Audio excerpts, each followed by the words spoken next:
Bonjour. Dans cette vidéo, nous allons traiter un exercice sur les suites récurrentes et le point fixe. Soit f une fonction de AB dans AB, telle que pour tout x et y dans AB, la valeur absolue de f de x moins f de y est inférieure ou égale à la valeur absolue de x moins y. Donc f est un Lipschitzienne. Et soit u la suite récurrente définie par u0 est dans AB, et pour tout n appartenant à grand N, un plus 1 égale un plus f de un sur 2. On se propose de montrer que la suite u converge vers un point fixe de f, c'est-à-dire un point L tel que f de L égale L. Pour commencer, nous allons voir d'abord où se trouvent les termes de la suite un. Le texte dit que u0 appartient à AB. Alors, si nous supposons un est dans AB, alors puisque f va de AB dans AB, f de un va appartenir à f de AB qui est, d'après le texte, contenu dans AB. Et par conséquent, nous avons f de un qui est aussi dans l'intervalle AB. Des relations un dans AB et f de un dans AB, nous obtenons donc un plus f de un va être compris entre 2a et 2b, mais si on divise par 2, il sera compris entre a et b. Cette relation n'est autre que le fait que un plus 1 appartient aussi à AB. Donc ce raisonnement par récurrence montre que tous les termes de la suite sont dans l'intervalle AB. Alors, nous reprenons la suite un. Elle est définie par un plus 1 égale un plus f de un sur 2. À cette suite récurrente est associée la fonction qu'on peut noter g, définie par g de x égale x plus f de x sur 2. F étant défini sur AB, G l'est aussi. Et de plus, si X appartient à AB, alors puisque l'image de AB par F est contenue dans AB, nous aurons aussi F de X qui appartient à AB. Et par conséquent, X plus F de X serait contenu entre 2A et 2B. Ou encore x plus f de x, qui n'est autre que g de x, est entre a et b. Par conséquent, on peut dire que l'image de AB par G est contenue dans AB. Alors le texte demande de montrer que la suite UN converge vers un point fixe de f. Étudions d'abord la convergence et nous allons commencer par la monotonie. Monotonie de un. Alors, nous avons un plus 1 moins un qui est égal à g de un moins g de un moins 1. On peut prendre n supérieur ou égal à 1 qui est égal à 1 demi un plus f de un d'après la définition de g moins 1 demi un moins 1 plus f de un moins 1 que l'on peut écrire sous la forme 1 demi f de un moins f de un moins 1. Il reste plus 1 demi un moins un moins 1. Alors le texte précise que f est un Lipschitzienne. Nous avons en particulier f de un moins f de un moins 1 en valeur absolue, qui est majoré par la valeur absolue de un moins un moins 1. Nous allons comparer le signe de un plus 1 moins un et celui de un moins 1.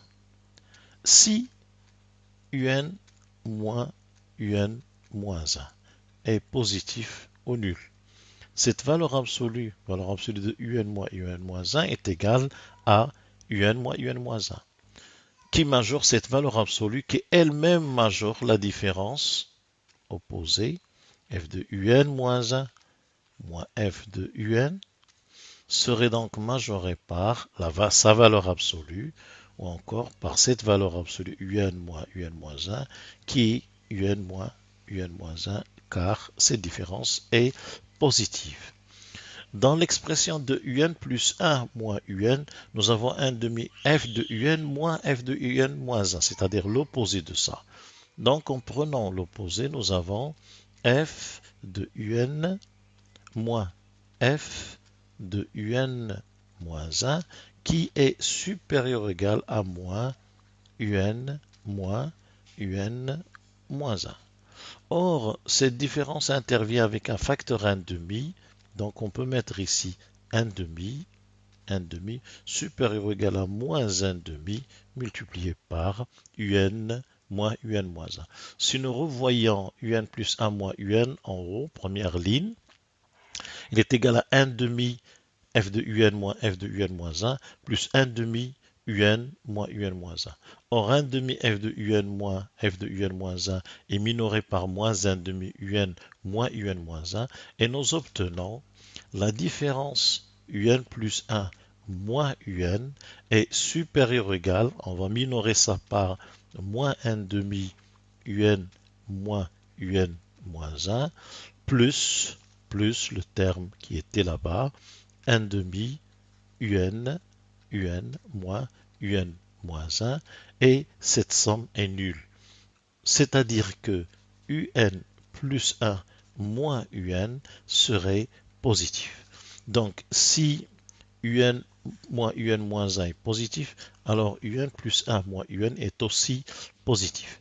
Si maintenant nous supposons un moins un moins 1 négatif ou nul, eh bien de la relation de Lipschitz, on peut déduire que f de un moins f de un moins 1, qui est inférieur à sa valeur absolue, serait inférieur à la valeur absolue de un moins 1, qui est cette fois-ci moins un moins un moins 1, puisqu'il est négatif.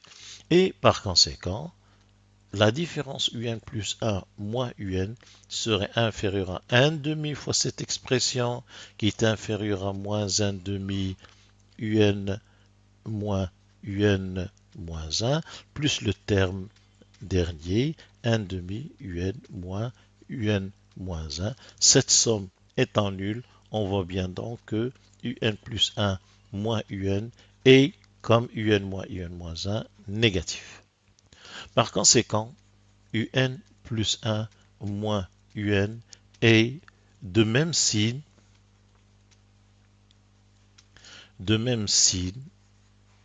que un moins un moins 1. Et par récurrence, donc de u1 moins u0. Il garde donc un signe constant. On en déduit que la suite un est donc monotone. Cela dépend du signe de u1 moins u0. Or, quel que soit n appartenant à grand N, nous avons un qui est borné. Un appartient à AB. Alors la suite un est monotone. On aura donc un est soit croissante et soit croissante majorée par B, soit décroissante,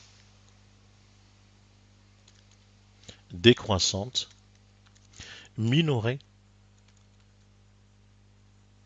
par A. Dans les deux cas, UN est convergente. Alors reste à savoir que va être sa limite. Alors bien sûr, UN est récurrente associée à G, UN plus 1 égale G de UN, avec U0 qui appartient à AB. On a vu que G de AB est contenu dans AB.